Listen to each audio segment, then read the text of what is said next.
Yo, what's poppin', all my peeps? It is I, your host with the most renaissance man who always thinks he can, and champion of the peeps, Patty Pitts, back for another Raw Rewind, part of Pitts and Sara's wrestling show. And you can't have Pitts and Sara's wrestling show without the best of the West. You can't forget about it's Sarah Marshall. Sarah, what's poppin', girl? Hey yo. Hey yo. Hey, yo to you What? too. What is going on? It's a great day to hop in the yard of streams here, Sarah, and talk some wrestling. I know it's not, SummerSlam season or Rumble season or even Mania season. Where like right after it, we have a jam-packed weekend of wrestling. I am ecstatic for it. And yeah, I realized that the pay-per-view is on at 10 a.m. for me. So yeah, I'm gonna be at work at 1:00. That is like an hour before I can consider calling a quitting time. So we're gonna have to pull some audibles here. I'm thinking early predictions. Stay off Twitter. Okay. Yeah. And I'm thinking Sora and I just play. I'll stay off the social media, and we'll zero dark 30 it until we get down here and watch it. Because I'm excited for it. And then on the next day we have Battleground and AEW all Double or Nothing. Like, are you going to the? You're not going to NXT, right? No. So that's another audible I'm gonna have to pull. I was going to go, but then realized it's Double or Nothing, and I'm not missing Double or Nothing. Yeah.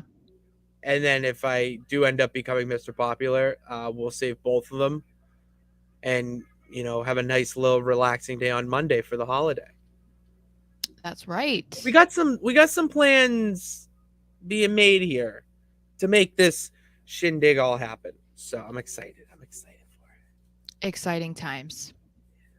It is exciting times. Sarah, do you want to what'd you think of Raw? Before we just jump right in to probably my favorite continuing story throughout the whole show.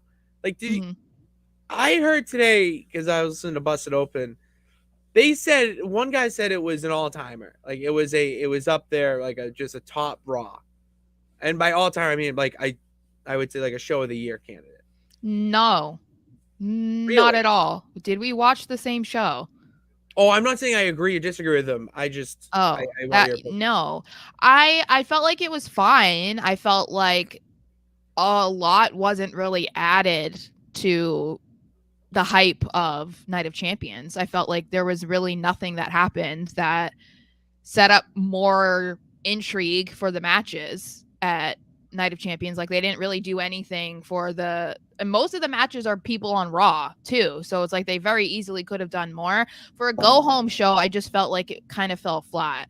Like, there were definitely moments that were good, but it didn't feel like, I don't know, like the show before the show. It didn't feel like that to me. I mean, we didn't even see anything between, I don't even want to get super into it because I want to save it, but nothing new with Gunther and Mustafa Ali. There was nothing with AJ Styles or Seth Rollins because Rollins wasn't there. Like, they're just, Rhea and Natty weren't even in the same building. Like, there was just like a lot of nothing besides like Trish and Becky. So I don't know. I would not say it was an all-time great at all. I'm going to take your thoughts on it because from your perspective, like what you're saying, I agree. There was not a lot of variety there on a go-home show for a pay-per-view, you would think. What I saw was they took that energy to make all the matches or everyone look great on a go-home show. They use it to really build up Cody and Brock. Like, really, like, that was the show, okay? It was Cody's show sprinkled in with some matches. Oh, you got to touch upon this, obviously. But it's the Cody and Brock show. And they were building that up as Raw's main event, essentially, main event for the event. So I agree it was not an all timer to me, but I No. thought it was an all time performance for Cody. If we're gonna Oh use yeah, well all I time, wasn't I was trying not to get like super specific yeah, until we exactly. But but I'm just yeah, saying I mean, there transitioning. were definitely moments that were good, but I just felt like collectively this didn't feel like a Raw building up to a pay-per-view in 5 days. This felt just like, a Raw in the middle of June because there's no pay-per-view to prepare for until July. That's just kind of like how it felt like to me. It didn't feel, I don't know. It didn't make me more excited for Night of Champions other than Cody and Brock. That's basically it. Like, Yeah. that was it. But since we're talking about it, we might as well let's get into the comments first. Because first of all, Richard is going off in the comments. Richard just has a lot to say, and I'm kind of here for it. So David says hi. Richard says that he thinks that Raw was good, but the women's matches need more time. We'll get into that. Hold on. I'm looking through his comments. I don't want to get into all of them yet because we'll come back. We'll come back to his comments. They Yeah, the intertwine in a matches way. weren't here yet. So we will. So, Get to that. like you said, Cody and Brock, the storyline basically dominated Raw. This was like what they did last week with Imperium and Judgment Day, where they were a part of basically the entire show. This time it was Cody and Brock. So Cody is seen basically once Raw kicks off with freshly bleached hair arriving to Raw. I don't know if you could tell it was freshly bleached. And he is attacked backstage by Brock Lesnar. He's just basically just throwing him around into any inanimate object. Yeah. And ends up smashing his arm against the metal garage door, which then they, are like, oh my God, his arm. And he hit him with a keg. It was just very frat. So then after that, they pan over to the ring and Paul Heyman is there. And I'm like, okay. So this I thought was interesting because I want to break this down for a second. Yeah. So Paul Heyman's in the ring, which first of all, why is he on Raw? Right? Because the Bloodline was drafted to SmackDown. So Paul Heyman's there. Paul Heyman is doing double duty. Paul Heyman is working harder than the double champion. He's doing the Lord's work out here. He's showing up. He's working harder than Roman Reigns. Okay. So he's out there. And the first thing he says is, I had nothing to do with that. Literally, I had nothing to do with that. Let's talk about that, Sarah. Yeah. He said he had nothing to do with it. But that, he said that was just a taste basically for Cody of what he is going to have to deal with in dealing with Brock Lesnar at Night of Champions. So I didn't know how to take this because I was like, okay, so we know that they kind of have dabbled with Heyman potentially like getting himself involved, especially with Cody because of Cody versus Roman, obviously, but that's died because nothing's happening between Cody and Roman. But I was like, are they kind of setting this up that maybe he's going to rejoin Brock? Like, is this something that he's going to do maybe after the bloodline falls apart? Is this just him potentially working with Brock on behalf of Roman to help take down Cody? Like, what is where this? I have, because I do my rewatches of the old stuff on Peacock and I'm on 1998, I see a lot of parallels between what they're what they did back then and what they're kind of building up now. And especially like, oh my goodness, like they're going to be mainstay. Like Heyman is more than just part of the bloodline. Like that's what they're gonna kind of build him up. Why else is he go? Did you just yeet your cat? No. I just I had to move her over the. Yeeted your cat. No, like I just had to move her over something that's on the floor. So what I see is that Heyman's going to have more of a role in just everything. Like he's like his. Where does Paul put it this way? Where does Paul Heyman go after the bloodline? Well, that's what I'm saying. Like, so he has to go somewhere. But what's interesting is Brock doesn't need him. You know what I mean? I mean, I guess he doesn't need him, but I mean, okay, hold on one second. I need to just kick my cat out of here. Hold on. Yeah, she is. I can't. So I'll continue. So so what I think, I'll just spew my thoughts. I think that there's going to be some connection between Brock, Roman, and Heyman at some point, and especially with everything we saw with the Cody stuff. I mean, for Brock to just come out, ruin Staffy Ali's moment in getting his camera time before his big pay-per-view match, and says "Get a life, kid," comes out and offers an open challenge, I haven't done and that. oh, sorry. All right. Sorry. You were gone a long time. You were the No, one I that did the wasn't. It rundown. was I literally give like my it was thoughts. like 10 seconds. That's a lot of time up Okay, here. I thought you were just gonna talk about Paul Heyman. Sorry. We just Anyway, royal rambled there for a second. okay, All right. then we'll Continue. we'll, we'll continue and then we can You, break you, down. you, you know what? You just take Okay. over. I've been Yeah. doing Okay. that. Okay. So yeah, it'll be interesting to see what happens with Paul Heyman. We can talk about that. So then we get this little moment of they're like, oh, Byron Saxton isn't trying to talk to Adam Pearce, being like, oh, we've heard rumors that Cody has a broken arm. And I was like, here we go. Like, just here we go. This is just what we need. So then later in the show, Lesnar comes out. I thought it was hilarious that he was like listening to Ali and he's just like, get a life, kid, and just like walks away. I thought that was hilarious because it was kind of cool to see that side of Ali, though, I guess, because, he has this over the top, optimistic, positive character. So it was kind of cool for a second where he was like, I'm sure you're going to think I'm going to come out here and say all these things and blah, blah, blah, but I'm not. And then whatever. And then Lesnar's just like, shut the fuck up, basically. Like, Yeah. you're a loser. Touch grass, kid. And so then he goes out and is like, Cody's not going to be able to fight. So I'm issuing an open challenge. He introduced everybody with one of the best little callbacks, and this is how you know it's a different era, especially with so Brock what do you want showing to it there. talk? So Hershey, what do you want to talk about? The fact he did Yeah. that is something Brock would have never done, but now in this new regime, you're seeing that personality come out of Brock. I am all here. I'm all in for heel Brock to just be a little spew on Sassy. the mic. Sassy on the mic. That's what I'm looking for. Thank you. So he issues an open challenge, and for a split second, you might have been like, oh, they might actually go with this. Like I thought for maybe a split second they were going to go with this. Because I mean, they were trying to sell us that Cody had a broken arm. So I was like, okay, this is going to be weird, right?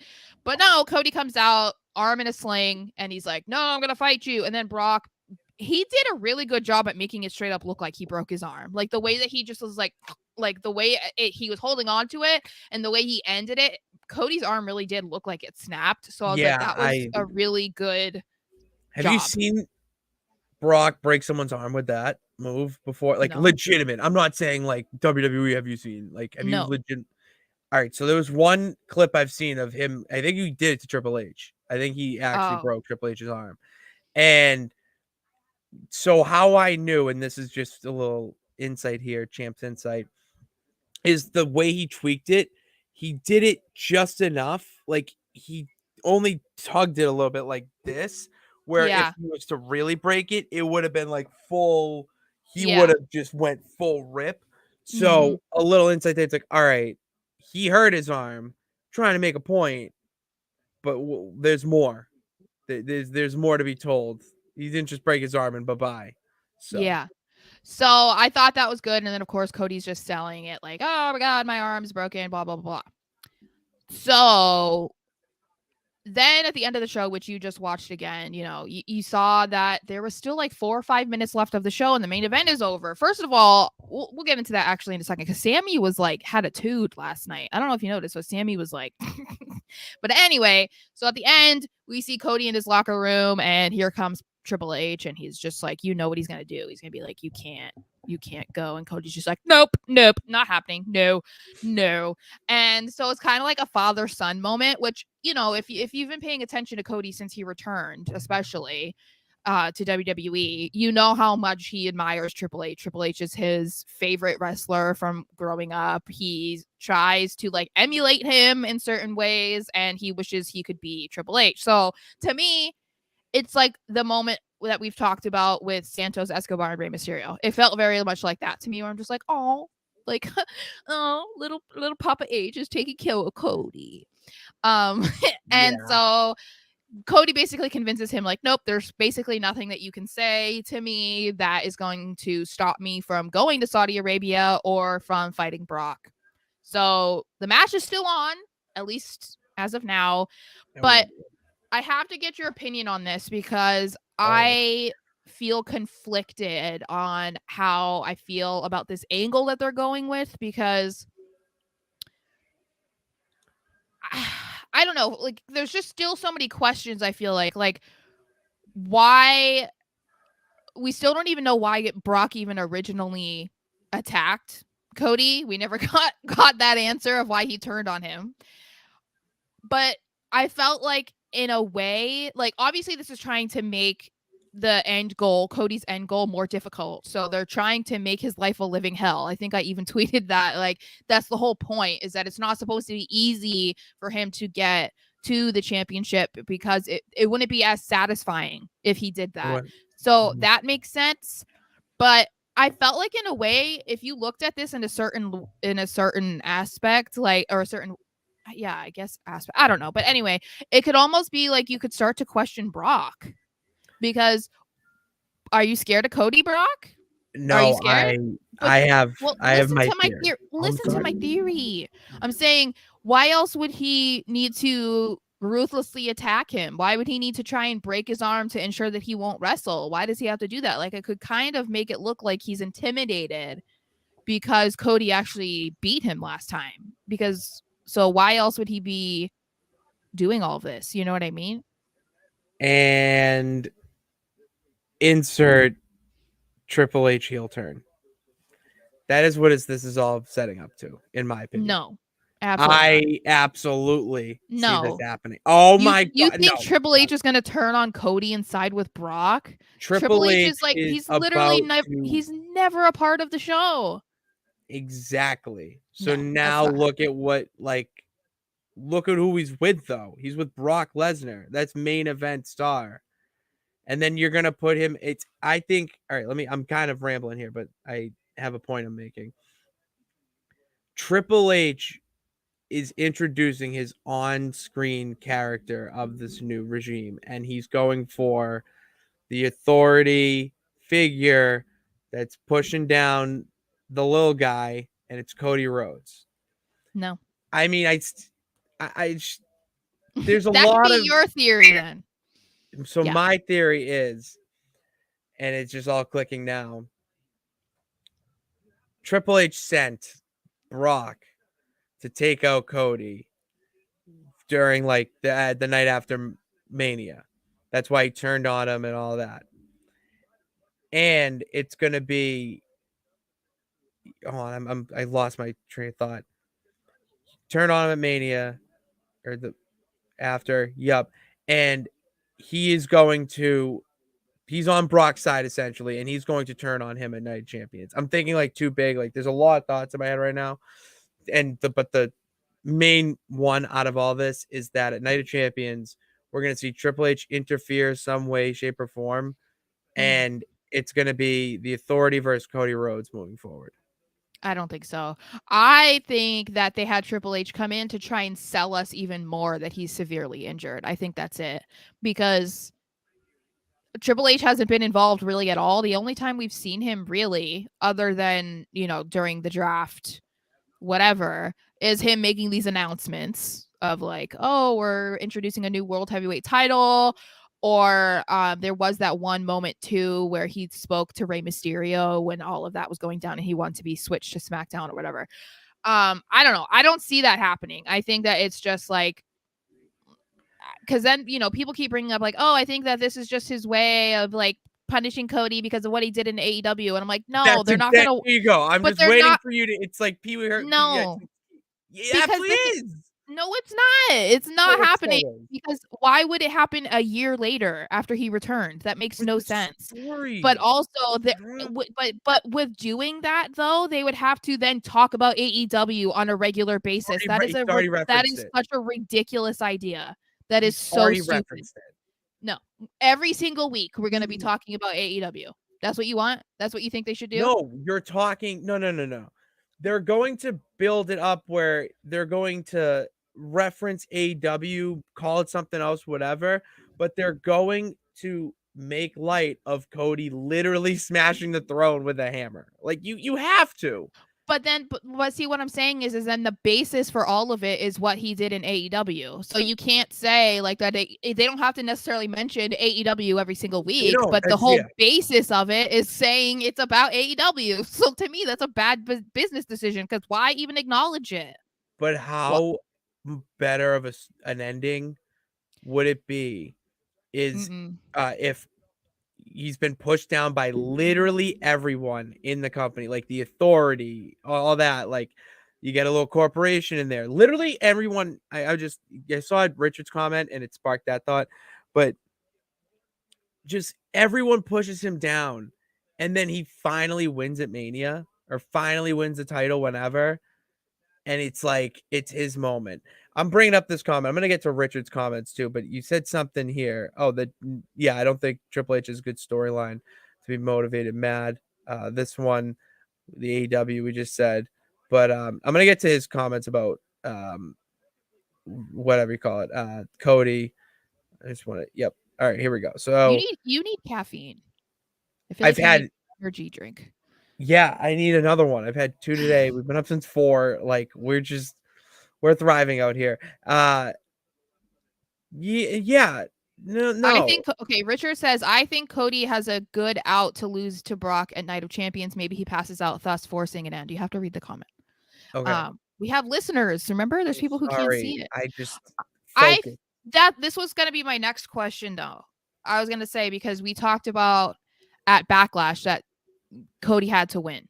I feel like this is another one where, yeah, I guess if Cody loses, and it's like, all right, well, he was banged up, he had a broken arm, he had an unfair advantage, blah blah blah blah. But I feel like Cody has to win this because Yeah. I mean, I don't know how Brock loses twice to the same person, especially if it doesn't have any interferences or there's, no stipulation that like benefits his opponent. I don't know how that happens, but I don't see the benefit of Cody losing and Brock winning. Like I don't really know where they go from there because then what? Like Well, okay. Brock winning, it would be because he's selling, as Richard says. Cody selling his arm injury might cause him to miss Money in the Bank. That's why Brock would win and injure, leaving it open for LA Knight or Finn. That's a good point too. Is that if it feels like Cody can't win Money in the Bank to win his first title. You know, I like That's what I've in been saying too, and people want him to win Money in the Bank, and I was like, no, because no, again, that is like no, it's that would give him two opportunities in the same year. and it's a cop out. By winning the Royal Rumble and then winning It's Money in the Bank, like it's not. I understand. I understand 100% that people want Cody to be champion, and they're like, oh, okay, we want it so bad, but that's not the way to go about it. So, I mean, especially if we're now at the point where we kind of have, I think, collectively have accepted that he lost at WrestleMania and we're fine with it. I don't think that there's a ton of people that are upset about it. Still, there are, but I'm saying it's not the overwhelming majority. I believe is like, okay, we're fine, like whatever. So I think that if you were to win Money in the Bank, I don't know. To me, when I think of Money in the Bank, I think of someone getting an opportunity that normally wouldn't. So I always have hated when, like Brock Lesnar won Money in the Bank. Like, are you kidding me? you didn't Like, like it's Boombox just Brock. well, that was funny, but I'm just saying, like, it's just Yeah, Brock Lesnar doesn't need a Money in the Bank contract to get a championship match, right? So LA Knight or Finn Balor, I love that. First of all, I love them both, but I mean, like, it makes sense for either of them. And I would love it for it to be LA Knight and that he would cash in on like whoever wins the world heavyweight title because I would love for him to be on Raw. I think he needs to get off SmackDown, but yeah, I um, don't want Cody to win Money in the Bank. Cody Brock too at SummerSlam is pretty much guaranteed now based off the build. Yeah, yeah, it is. Yeah, that But makes sense. then would that mean that Cody he wouldn't be around for Money in the Bank? No, Because there's no pay-per-view in June, so the next pay-per-view, so we're pushing this all the way to the beginning of August. this would mean that Brock Lesnar has competed in more pay per views this year than Roman Reigns. Just want to throw that out I there. know, which is yeah. Nonsense. Woo! Uh, Cody Brock yeah. 3. That's what we're setting up. And Richard, that's an interesting take that he thinks Heyman paid off Brock. Kind Well, of that's in what I along what said. I we're said saying. Yeah. I wouldn't be surprised if it's something that maybe it is like, oh, which is interesting because of the history between Paul Heyman and Brock. They haven't necessarily had clean breakups. So it would be interesting if they were working together, but it makes sense because Roman would, I guess, want Cody beaten down, but at the same time, it's almost kind of funny because like I don't know. I mean, I guess the timing of it would make sense because it was the Raw after Mania, and the whole point was if Cody won, then he could get another shot at the title. So this was like It's Roman's all way to of making sure push that Cody he down. couldn't get that chance. Mm-hmm. So that's the only way that I feel like it would be interesting. Otherwise, I'm just like, I don't know. I feel like there's some interesting parts of this, and I'm intrigued by this right now, but I want to see where they go because otherwise I'm just kind of like, okay, like I don't want this to keep being a thing where Cody gets injured and then it's like, oh no, what happened? Like, oh, he can't compete. Like we've already done this, you know. And last year was because he was legitimately injured. I don't want I just don't want it to keep being like the Yeah. same thing over and over again, you know. El Tiburon. Triple H has to do all the medium press now. I doubt he's turning into a character. Vince McMahon gave He's a not Vince speech at McMahon. Oxford. He's not At Vince McMahon. he's pretty close He to it. he is He's in the not. same family. No, you're just trying to sell us and convince all of us that your idea is correct, so you're willing I to do Wrestling anything. repeats itself. It's not happening. All right. It's not Well, happening. when the Bloodline and Judgment Day form a corporation or the Mm-mm. authority powers that be, and they're all striking down on Cody Rhodes and Kevin Owens and Sami Zayn, then you know what? Then I'll just sit here in the cave and I won't say a word. You guys can just I say just don't thank think you. it's happening. We've Thank you, already folks. seen Triple H do the authority thing. Who cares? No one wants to We've see it seen again. everybody do the authority But thing. we don't need it. We don't need it. I There's disagree. I think we do need it. no. Okay. All right. So then we had a couple women's matches that we already kind of touched on that we feel like should have been longer, and I agree. I don't know what's going on, but they did say there were some like big changes made to Raw last night, and I didn't see what those changes were or how much it changed, but apparently there were. I don't know if it's also like a Vince thing or what it is, but that is something to keep in mind, I guess. So we did see Candice LeRae versus Zoe Stark, and it wasn't like a complete squash match, but you knew what it was going to be, and that's basically what it ended up being. So I kind of feel bad for Candice at this point because I feel she's another one that obviously she's not a big star on the main roster, especially when you compare her to like Becky or Rhea, but I feel like she's another one that's like really talented that's just getting kind of used right now because they're like, we don't have anything for you, so we're just gonna feed you to this person this week and this person this week. And she actually got a pretty decent reaction on Yeah, Raw this week. weird crowd. It I wasn't, wasn't a but fan. I Weird thought it crowd. was interesting that she got an ovation, which I thought was Well, she different. absolutely It deserved. Yeah, Yeah, yeah, for but it was sure. different because the last couple times she's come out, they don't really react at all. So I was like, okay, that was cool. Mm. Then we got Raquel Rodriguez versus Sonya Deville. Raquel won not quickly, but pretty quickly. And then she was attacked by Chelsea Green. And then we get who is going to be her mystery tag team partner, the ever so mysterious Shotzi. Yeah, high five I, for calling that. I just am like, There it is. I don't, That was great on us. That was just really just I, we're I'm so not, good. I'm not excited about it. I don't care. You I don't like just Shotzi. don't. I I just don't. I don't care. Why?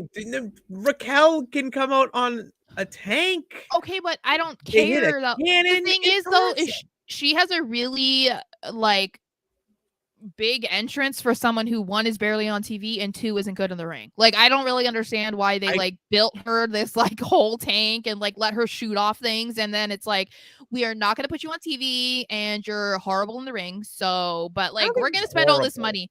She's pretty bad. I can't.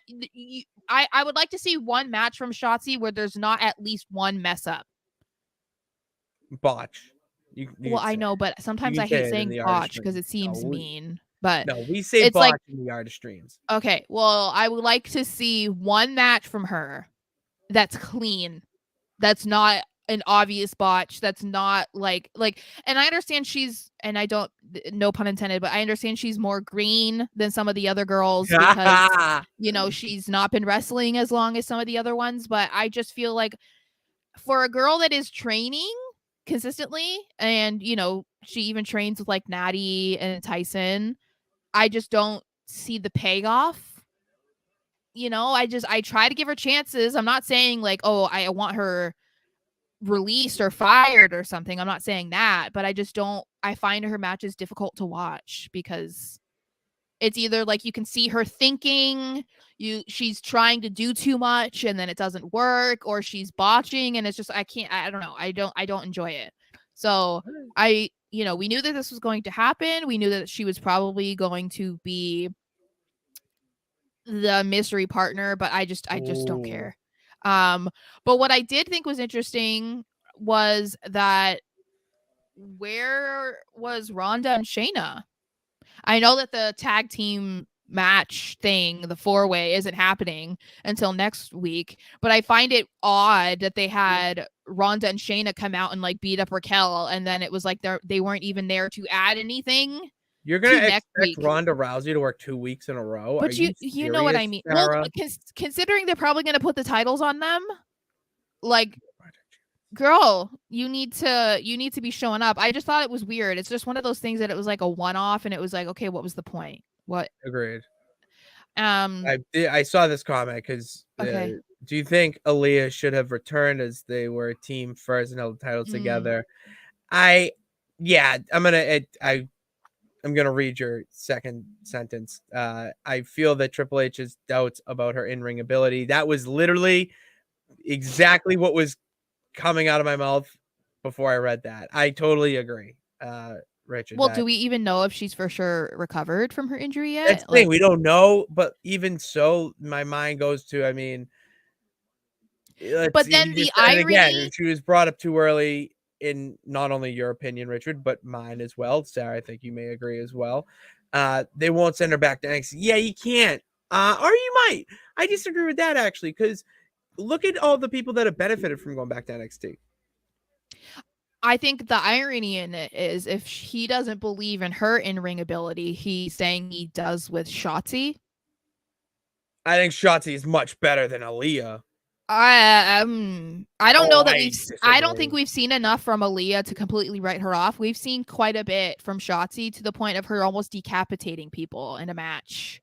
I think So no, I think you got to give Shotzi a better chance. She had some good matches at I don't NXT. think you remember that she's almost killed people, but that's okay. You don't have to remember that. I'm not saying that, but No, she, that in happened. that ladder match, yeah, she almost killed some What's a people. ladder match? I'm like, But then don't put her in there. that's How on do them. They shouldn't have. They should. She was But not that's ready what I'm for it. saying. So, but she even has regular matches and it's not good. So I want her to get better because I think she has a really great look. I think that her gimmick is more interesting, whatever it is. I just like the way she looks and everything about her, her vibe. I feel like she can add a lot to the women's division. I just think she has a lot of improving to do, and I wouldn't be mad if they brought even Shotzi back down to um NXT, because I do feel like they even brought her up a little bit too early. I think it is a bit of a disservice. I mean, there's a reason why Zoe Stark is doing so well, and why there's these other girls that they're bringing up. Like, people are excited to see them in the ring from NXT because they were really good and consistently good in NXT. Shotzi doesn't excite people because when you've and I feel bad because she's kind of become the joke where people just know it's like botsy, botchy. Like, she's just gonna keep botching. And it's like, if that's something that people keep talking about, then people are noticing. It's not just people who are in the know of like wrestling terms, you know? It's like it's Yeah. noticeable to everybody watching. And then the last little bit that we did see, we finally got confirmation that Rhea and Natty is happening at Night of Champions. But again, very lackluster buildup, no substance really. And they weren't even together. We basically saw just Rhea call her out and be like, I'm going to end your career. And then Natty posted like a video on her Twitter or something being like, blah, blah, blah. And Yeah, I'm not into it. I really, to be honest, have zero thoughts on this feud because it's just another opponent for Rhea to beat. I Yeah. have this question from Kingdom of Razor. He asked it twice, but I'll read his OG comment. Yeah. You notice the pattern with I Raquel's know. partners equals injury. Does this mean Raquel is cursed? I think the tag team titles are That I cursed. know, because did you see that they were relinquished last year on May 20th, 2022, with Sasha and Naomi walking out, and this year they were relinquished on May 19th, 2023. So it was like a year almost to the day. I'm telling you, it's cursed. I think the women's tag titles are cursed. And I think part of it is because of how they handled it originally. You know, I mean, they broke up the Iconics. They were doing virtually nothing. They were just like, I don't know. I think it's unfortunate because it felt like the right move at the time to introduce the tag team titles for the women's division. It felt necessary, and they've just not they can't figure it out. They still can't figure it out because again, like Raquel is in this match, which she should be because they had to relinquish the championships, but then it's like, oh yeah, they're just gonna throw some random chick out there and now she's gonna be in the championship match. Like what? It's just It's very bizarre. confusing. It's It's it sucks. It's that's the best way to describe it. It sucks well because because the they women's tag also division is so good. Like it has potential to be very good. There's a lot of great women's tag teams that came from NXT that are now in the main roster. So maybe this is the time to just give it to them and let them just go on a fucking tear well, and just give a dominant reign. I think that they need to stop. It almost seems like they are fearful of creating women's tag teams or like limiting women to being in a tag team, whereas they don't care with the men. You know, they don't care because it's like, oh yeah, they maybe one of them is the Marty Jannetty, but like they're so good together, you know, Yeah, in this day that and age, you don't really see a lot of those. But yeah, continue. and well, some people would say that about the Street Profits, is what I'm saying. Like people's I'm not saying I Oh, believe I that, know but you're people are not. saying it. You're So intelligent. but with women, I feel like they try to push them by themselves like far too often, that it's like sometimes you need to recognize, just the way that you do with the men, that you're never going to have them be a solo star. So set up a tag team. There has to be women in the indies and everything, whatever, that tag team that you can keep them together. There's no way that there was only like one set of Bella Twins and one set of the Iconics. You know what I mean? I So I just thought of why the hell are Caden Carter and Katana Chance not in this match? They are the only true tag team that is like, you know they what? We're a tag team. We crush it. And they were dominant. And well, they're they probably haven't the most debuted yet. insane. They haven't debuted yet. What a debut to have them debut as the women's tag team champions. Win Well, the I match. think maybe they'll be the first ones to challenge the winner. But then they shouldn't, but Do they you should really want them win. to do you really want them to be thrown to Ronda and Shayna though on their debut match? You know that they're going to be the ones that win. So I wouldn't want them I wouldn't want them to take the loss for that. I would love if Ron and Shayna took out Raquel and she couldn't be in the match. And like Shotzi couldn't be in the match either because like we're just going to that way now, not in the pick. And they're like, we need a tag team to replace them. Who can we find? And then out of nowhere, that's how they make their on screen. It's like, we know something about winning championships or something like that of that I mean, I nature. wouldn't hate it. I'd hate it for Raquel though. Cuz Yeah, like but just how about we move Raquel into the singles competition? I think she's I ready. I guess. think she's ready to branch away from the tag team. Yeah. Um I'm trying to see if there's comments in here that we can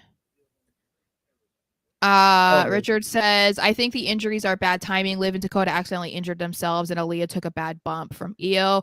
Yeah, the crazy maybe. thing with Liv and Dakota was Dakota's injury.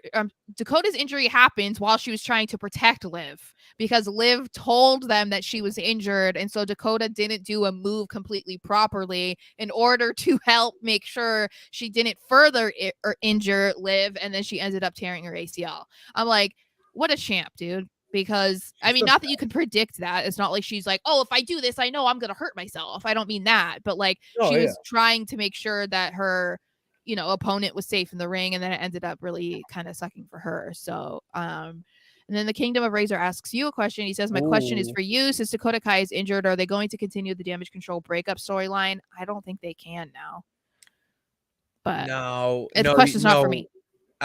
It doesn't go into a breakup storyline. It now marinates a little bit. So now you're gonna have Bailey become Io's like manager or cheerleader in a sense, and then it's just all gonna be building up, and Io's gonna have I would say a few months of dominant title reigns with Bailey, and then boom, you get a Bailey Io feud into Dakota Kai having to choose sides. Boom, there's your breakup angle. You realize that like 6 to 9 months is like being nice about Dakota being back, right? Yeah, and it would take 6 to 9 months to properly do this correctly. So Well, but I mean, that's being nice. She might not be yeah, I back for know. over a year. Yeah, you can have So six to they, nine months before the heel turn, and well, I'm then saying, I just mean that I wouldn't be surprised if they break them up sooner than that because who knows when oh, Dakota can come back, is what I mean. Saying 6 to 9 months is like on the low end. I mean, even athletes don't come back in 6 to 9 months. Like football players don't come back in 6 to 9 months for an ACL. But I like don't know. We would have to look at Tegan John Knox because she Cena. tore an ACL, came back and tore her other ACL. So I mean, that sucks. Richard said the women's division is not as big as it seems. I think yeah, that's a problem. That is a problem. He also says I think like Isla Fire, they aren't known to the main roster because of that they weren't put in the four-way. I just think yeah, they it people would have probably complained that they didn't earn their way there because they were just brought up. Yeah, and they're already the NXT Women's Tag Champs, and they need No, he to. was talking about Okay. Caden and Oh, Katana, I saying that just they're similar, that's probably why that they weren't put in okay. because yeah. Okay, that makes sense.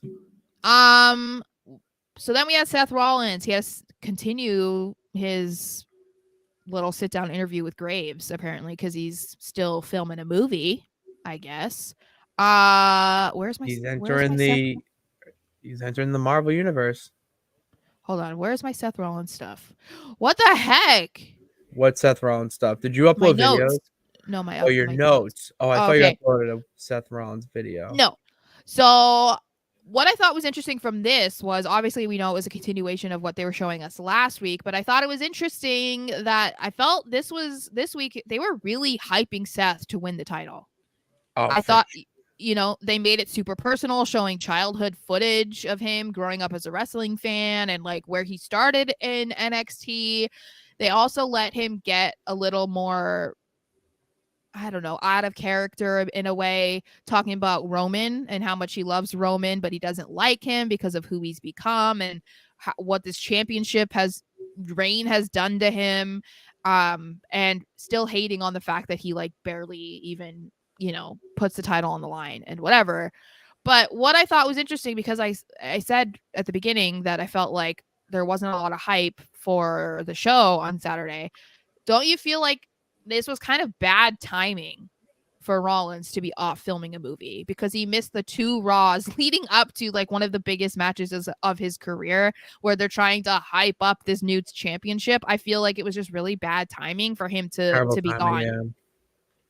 Yeah, yeah. It is. It was bad timing, but that's why Seth's kind of a pro. Is he's still on television without being on television? It does take a little bit of the lure out of it, but look what we got from it. I mean, that interview was awesome. The fact that we got to see clips of NWA, keep in mind, which is Mm-hmm. awesome, of young Seth Rollins, but not only that, young AJ Styles going at Yeah. it. I'm a real sucker for that. Well, two guys that are big stars now them fighting off the indies or another promotion. I love that type of shit. Mm-hmm. And the fact that it's kind of coming, not kind of, it is coming full circle with them. Like, it was so well done that I think it does help hype up Night of Champions. Honestly, it hypes up that match. That's what the show did. It hyped up the matches it wants you to be hyped for. I feel like you Basically, should be hyping up every match though. But not when you are headlining it as a triple main event. You have which to that's so really. It's ridiculous. I it's so know, but lazy. It's so lazy. I don't know if I'm not commenting on that. It's lazy. Well, you have your Um opinions. I have mine. you thank you for telling me about my life. Thank you. Anyway, do you also think that the result of the match feels like it's too obvious? Does it seem like it's just definitely going to be Seth and we're just supposed to be like not care? That I we mean, feel that way, I mean. when they unveiled the title, you knew it was going to be Seth Rollins. So at this point, it feels I like mean, WWE are just throwing us a bone with, all right, we know that it is inevitable. Why not give you the best match possible in AJ Styles versus Seth Rollins? Come on. I mean, that is a dream match, fantasy dream match for many people. And the fact that it's going to happen at Night of Champions, like, it's awesome. It's just incredible. well, and I mean, there's going to be people who are AJ Styles fans and not Seth Rollins fans, but I feel like that Seth winning isn't going to be that disappointing to people. So I feel even if it is obvious or people are like, "Oh, there's no way AJ's going to win," people can't be that mad about it because I don't think it's not like a Cody Roman situation where there's going to be a ton of backlash because Seth won and AJ didn't. Plus, AJ has a legit cool feud lined up with Grayson Waller. I mean, basically, Grayson Waller Basketball. definitely screams Duke. So Yeah, it's in my brain. So I mean, like, I don't care, you know? I mean, if AJ won, cool, whatever. I don't understand it just because of the draft and whatever, but I'm like, well, we have something to look forward to. So even if he loses, which he looks like he's going to, at least we have something that we can get excited about afterwards, you know? what did you think of AJ's comment? Richard asked us, did you see AJ's comment about the new belt? Calling it secondary makes me wish he doesn't win it. I support AJ, but those comments just ruins belt's reputation. I see what you mean, but to me, he's saying what everyone's thinking. So it's just like, I whatever. Oh, and I don't care. I don't care. You say yours. Well, I mean, I think that a lot of them are going to feel that way because I think a lot of them are probably a little bit resentful towards what is going on with Roman That's fine. and it might not necessarily be a shot at Roman. I don't know because we don't even really know who Roman really is as a person. You know what I mean? I Like, can't wait to find that out in 10 years on a documentary. you know, like maybe who we see on screen is very much of who he's become. And so maybe there are some like harsh feelings with some people backstage. I don't know. Or maybe he's just the complete opposite and people are just upset about them keeping the titles on him and not, you know, them being fine with him being off TV. So I think in a way it's gonna feel like that for a while to a lot of people. But I think that's why, like you said, it kind of makes it seem better for Seth to be the one because I think he's already made it feel significant, made it feel important, made it feel almost like lined up on the same shelf with Roman's titles, if not has made it feel bigger than that. So I think that Seth is the perfect person to be the first champion because I feel like he's done a great job at making this match and the title feel way bigger than how any of us feel. So, you know, especially with the timing of AJ saying this, I feel like like I don't think many of us Bad necessarily timing. That's a great. disagree, but yeah, I don't know that it was the best time to say that. And Kingdom of Razor, the champ will answer this for you.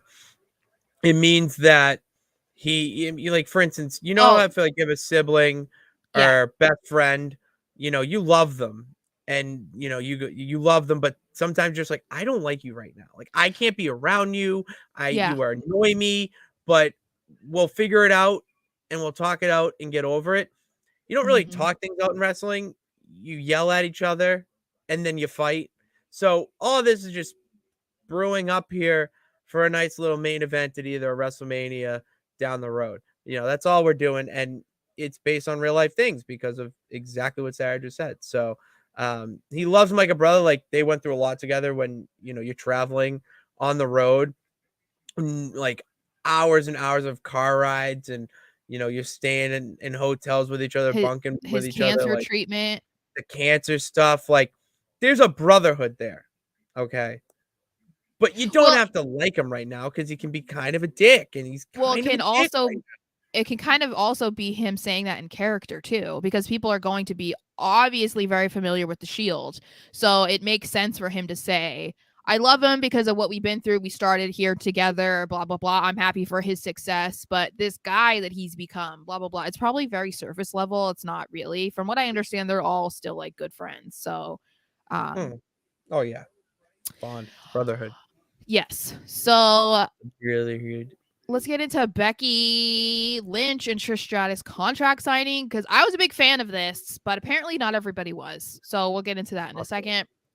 So first of all, I love that Becky came out and was in a mix of Big Time Bex and the Man. I loved that because I it that whole era of her being like Big Time Bex, it wasn't, like Mick Foley being Mankind or Dude Love, where you're supposed to be like, oh, that's not the same person, like it wasn't that type of thing. So I was totally here for the fashion, the glasses, whatever. I thought this was a good segment. I thought it was cool. I didn't even realize that this was Trisha's first contract signing. It's so crazy to think about how far we've come in that aspect, where it wasn't common when Trish was around and active. But now this is something that they do all the time. So it's kind of All the crazy to time. think that she's never participated in one of these. So I thought that was interesting. She talked about how Becky claims that she is it.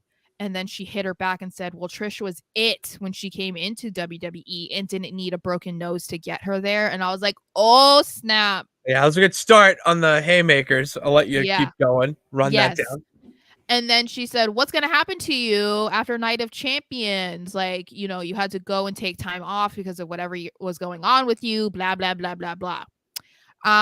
Then Becky, I felt like Becky came out with a fire. We talked about this. I thought this was a really great moment. So I don't understand why people felt the opposite. I felt like Becky has been doing her best work on the mic recently, and this was just another example of it. Oh, She 100%. she gets on there. She thanks Trish for showing her exactly what she hopes she never becomes. She said that Trish is scared of her, and she is scared that Becky herself is better than Trish even realizes that she is.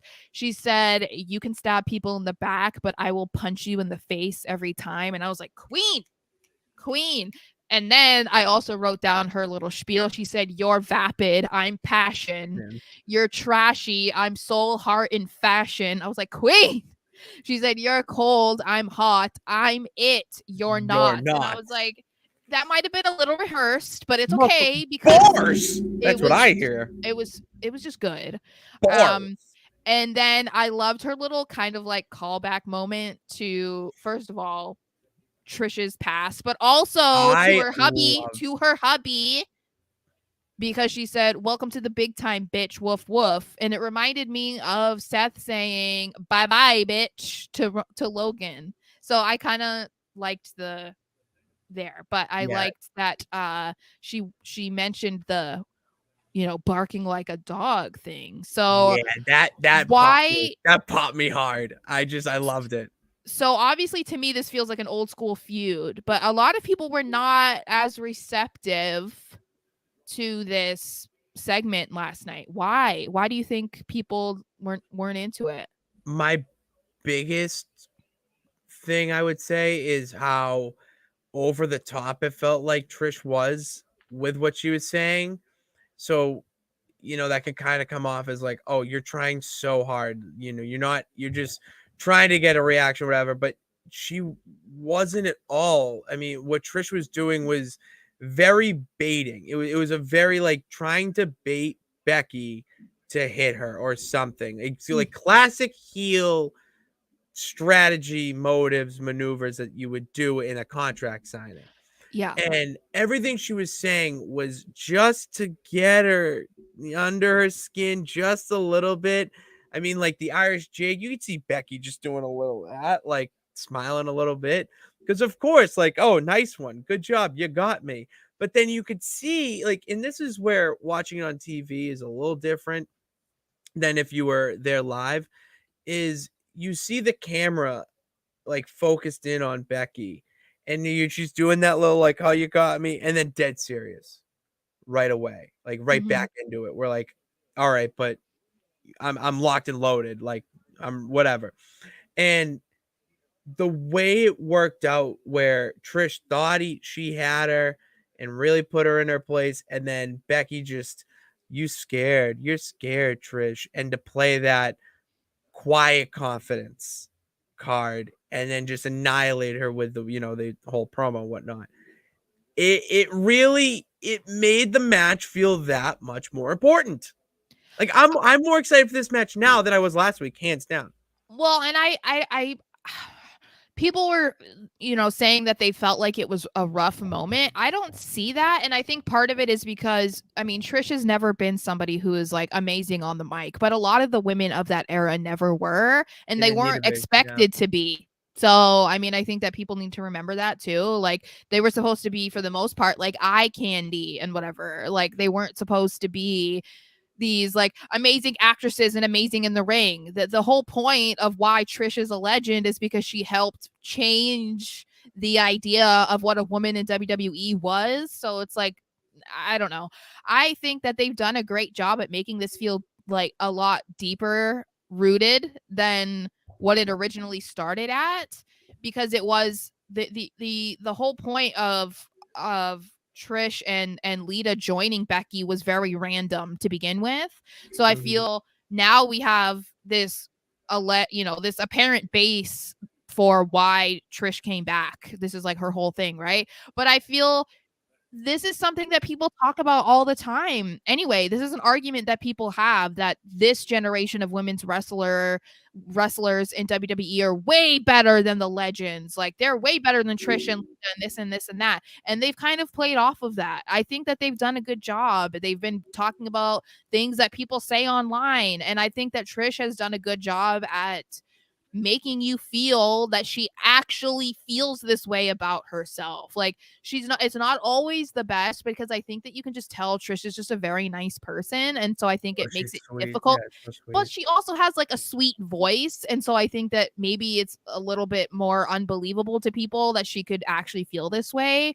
But I don't know. I was trying to think, like, am I just biased? Like, am I just biased and that's why I think that this was good? Because obviously I like both of them. I don't know, but No, I'd tell you straight up, Sarah, if I didn't like it. And I thought it was actually fantastic, the whole yeah. segment. I thought Yeah, it was a I thought great so. build. Me too. I thought it was the perfect thing to do, because like I said at the beginning, I felt like there wasn't a lot of exciting moments to make you more excited for the show on Saturday, but that was one of them that I feel like that match feels more important than Bianca Asuka, than Rhea I Natty. forgot. I And it's not forgot even Bianca and it's not even for Asuka. a championship on the Night of Champions pay-per-view. Like this women's match feels more significant than those. And I think that says a For sure. lot. I think that that means that they've done a good job. So Agreed. then we what? Yeah, no, agreed. Yeah, Oh, yeah, okay. yeah. Then we You're had the main absolutely right. event, which I have a lot of thoughts about. Okay. We had I wonder Imperium. why. Yeah. Imperium versus Kevin Owens, Sami Zayn, and Matt Riddle. So first of all, I just want to understand. I told you that it was probably going to be Matt Riddle, and I was. Yeah, why he's so amazing. Sarah, I could write you a 10-page thesis. Let's go. Are you kidding me? Your face was so funny. Are you being serious? No, Sarah, Okay. not. Okay. I could Okay. maybe So my squeeze out 3 pages. no. So my first Double question spaced. is, why not Mustafa Ali? Because I felt like, KO and Sammy having Riddle on their side when they were going against the Bloodline, it made sense just because Solo was involved. Solo is the one that took Riddle out. So it was like, okay, fine, whatever. Like, I can deal with this. Riddle has nothing to do with Imperium. He has nothing to do with the Bloodline. So KO and Sammy's stuff right now. Why not have Mustafa Ali, who is literally just thrown to Gunther? Why not have him be your partner? Because then at least that's building up something between the two of them. Because otherwise, it's like, I mean, I get it. It's like Gunther's thing. He'll face literally anybody at any time for the championship. So there doesn't really need to be a whole lot of like build up between them. But I feel like Mustafa would have been at least made more sense. It would have made more sense, but when you have Riddle getting a vignette promo, Oh my god, like we're gonna video talk. package, Can you explain that? Can you explain? I they're I just even said this last night, repackaging it. but That's all it but is. nobody cares. You don't No, care. but no, I'm I thought it telling was you. pretty good. I thought it was No, okay. I can't. This is the thing. I have a whole Matt Riddle rant, okay? Because You have a he little Riddle rant. he can't keep himself from like getting in trouble or doing stupid shit. Like he's in another like controversy because of like sending inappropriate photos and like to messages to women and whatever. And I'm just like, why is he always doing something? And why is he always getting away with it? Like, why is it just I don't understand. To me, he causes you more issues than he is benefiting you. So I don't really understand. I just don't understand. And I wish that I would never have to see him again on my television. Understand. I I honestly, don't I, understand. huh? No, the vine of I don't understand. No. I Were have no you not idea. a Vine person? No. I know some vines, but not that one. Um, Oh, so I mean, the match was fine. The match was good, but I have so many issues. First of all, okay, so at the beginning of the show, I'm so over the Bloodline versus KO and Sammy. I'm so over it. I just don't care. There's not a single fiber of my being that cares about it at all. So I just don't care because them coming out and just being like blah blah blah blah blah blah blah. They're saying the same shit every single week. Oh, we're Roman's mad because we're better than them and he's just mad and blah blah blah. And I'm just like, okay, we get it, Sammy. We get it. Like, I'm just not into this at all. I just don't care. I don't know that many people that do. I just don't care. So yeah. Anyway, um the problem that I have is that Imperium came out when they were, talking to the ring, surround the ring. Matt Riddle runs out in his underwear. And then they just like his trunks. his underwear. And Tomato potato. they have them just like annihilate them in 2 seconds and botch trying to get Gunther out, which I was just like, okay. And then they don't really let them do anything in the main event match. And I also want to understand, why were they having Riddle specifically have a beef with Gunther? Like, please take me out of my misery now if that is going to be the next feud for Gunther. But like, Because okay. no, like he kneed him in the face. Like, you didn't. Okay. Matt Riddle had all the time in the world to land his stupid monkey flip thing that he does off the top of the turnbuckle, and he botched that. Did you notice that? He barely landed on Gunther when he was like choking out Sammy or whatever. A I'm like, little bit. no, it was bad. Did you not listen to the commentary? Even Graves was trying to be like, oh, I don't know who that caused more damage to, Riddle or Gunther. He was making fun of Riddle for missing. It looked like a leg drop.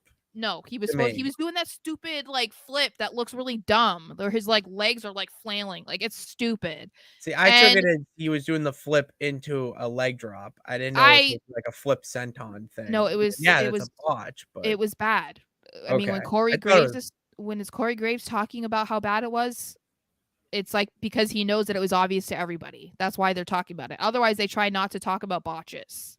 So, but my biggest issue is how do they think this makes Imperium look like a tough team?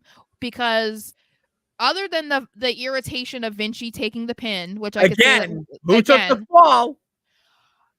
how does this make them look like an intimidating team that is supposed to be run by like the ring general, and like you're not letting them win simple matches where Kevin Owens, Sami Zayn, and Riddle winning this match had no bearing on anything. It literally meant nothing because it didn't have any implications for Night of Champions. Who cares? Yeah. Why wouldn't you just let Imperium win? Like, So because then Riddle got the pin, correct? no, Kevin Owens. Okay. Because Yeah, so you're gonna have KO. Yeah, of course you're gonna have KO and Sammy no, get the pin before Night of Champions to no. get if yeah, that's just it, Because no, but what I'm I saying is they're disagree. going to be on SmackDown. This had nothing. This had no one's gonna remember this on SmackDown.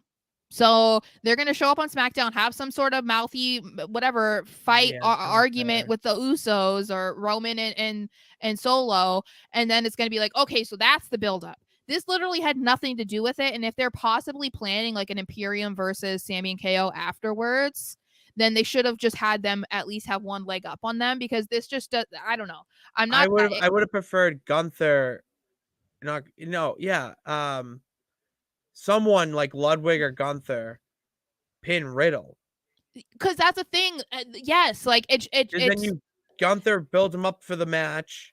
Ludwig or Vinci, if they take the fall, I mean, a pin, then oh great, then they get a little steam. Great.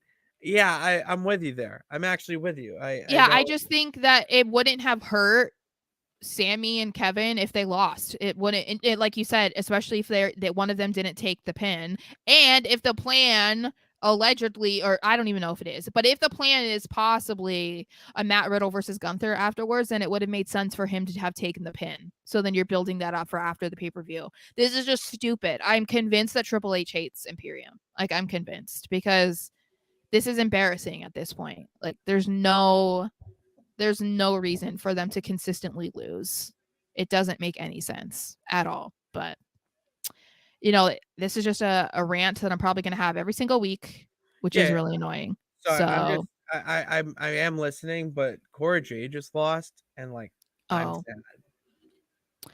well, that's And it. Sabina wasn't sick though, so it's all right. All right. Rock I had. paper as the champ. I'll wait for the Night of Champions stuff because we're already over an hour, so we can save that for like Thursday Which is a or something. great little promotion there because Thursday we'll be back for the pod. We had our episode last week talking not only about WWE but AEW as well because Sarah, there's no summer wrestling shows in the country for Oh premium yeah. live events. They're all outside of the US. And I just think it's very interesting with both companies on the rise, I would say, Mm-hmm. with their product. And it's gonna be a very fun summer wrestling, watching it on television. You lucky bastards over in the Europe, UK, Puerto Rico. I you guys can keep Backlash. Okay, you keep Backlash with Bad Yeah. Bunny, and that crowd can come back because that was electric. But no, yeah. So Thursday we have the podcast, which you can subscribe to on Apple, Amazon, Google, wherever you get your podcasts. Pits and Sarah's Wrestling Podcast. We have some great content over there, and we'll be back here on Sarah's YouTube channel. All right, Sarah's YouTube channel at Sarah Marshall XO, where you can find all of our streams in the archives. But if you don't have an hour and 8 minutes and 38 seconds to listen to us go on about how great or not so great Raw was, Sarah clips those up for you and puts them on the channel so you can Mm. watch, a little 4 to 5 minute, maybe Mm. 8 minutes if it's pretty good. Yep. And just help us get those views. Sarah, what's the subscriber count at right now? 629. 629. Let's keep that rising so that we can make this our full-time job and I don't have to get up at 4 in the morning every day.